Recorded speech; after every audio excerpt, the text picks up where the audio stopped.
શહેરમાં જ્યાં મોટા પાયે ગેરબાંધકામ છે તેને તોડી પાડવામાં આવી રહ્યું છે અને વાત કરીશું વધુ એક આજ મેગા ડિમોલિશન ડ્રાઈવ 2.0.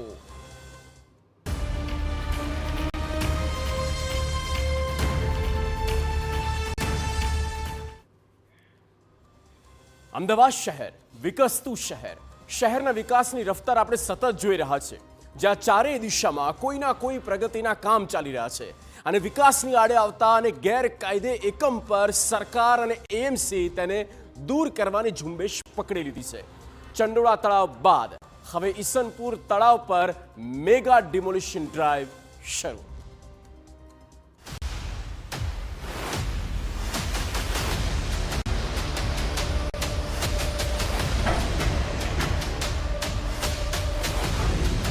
ચંડોળા તળાવ બાદ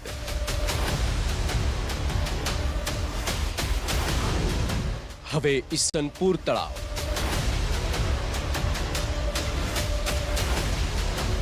અમદાવાદ મ્યુનિસિપલ કોર્પોરેશન અને અમદાવાદ પોલીસની આ જોઈન્ટ એક્સરસાઇઝમાં ચાલી રહ્યું છે મેગા ડિમોલિશન ડ્રાઈવ.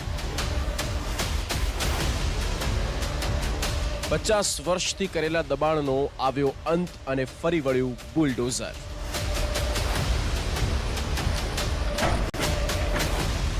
અમદાવાદના ચંડોળા બાદ અમદાવાદ મ્યુનિસિપલ કોર્પોરેશનની આ બીજી સૌથી મોટી ડિમોલિશન ડ્રાઈવ યોજાઈ. શહેરના વધુ એક તળાવ પર મહાનગરપાલિકાની દબાણ હટાવ ઝુંબેશ શરૂ કરવામાં આવી. ઈસનપુર તળાવ પરના કાચા પાકા મકાન દૂર કરવાની કામગીરી સવારથી શરૂ કરી દેવામાં આવી હતી. દબાણ હટાવો ઝુંબેશ દ્વારા 925 મકાનોનું દબાણ દૂર કરવામાં આવ્યું છે. જેસીબી સહિત મોટી સંખ્યામાં પોલીસ કાફલો તૈનાત કરી દેવામાં આવ્યો છે. ઈસનપુર તળાવ પર પાછલા 50 વર્ષથી ગેરકાયદે દબાણ કરવામાં આવ્યું હતું. બુલડોઝર ફરે તે પહેલા જ લોકોએ સ્વેચ્છાએ મકાન ખાલી કરી દીધા. આ કાર્યવાહી દરમિયાન ફાયર વિભાગ અને મેડિકલની ટીમ પણ ઘટના સ્થળે પહોંચી છે.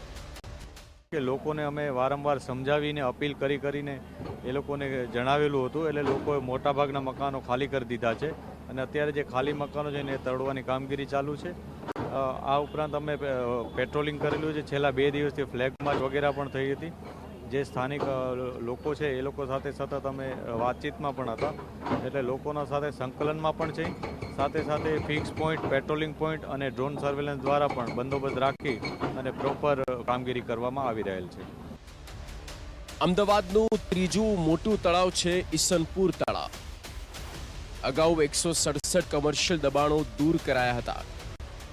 વધુ 925 ગેરકાયદે બાંધકામોને દૂર કરવાની કાર્યવાહી કરવામાં આવી.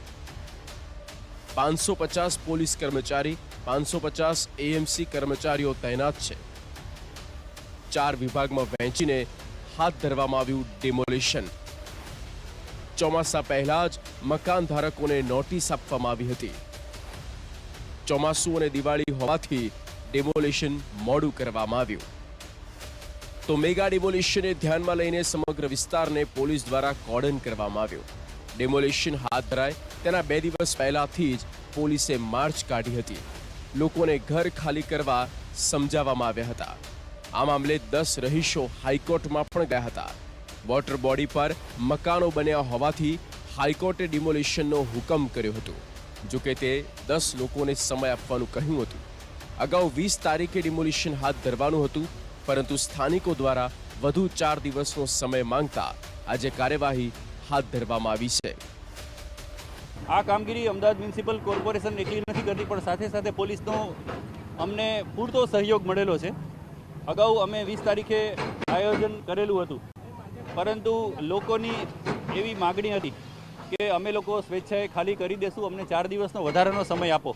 તો લોકોની માગણીને ધ્યાનમાં રાખી અમે અમારું 20મી તારીખનું જે ડિમોલિશનનું હતું એ અમે સ્થગિત રાખ્યું હતું.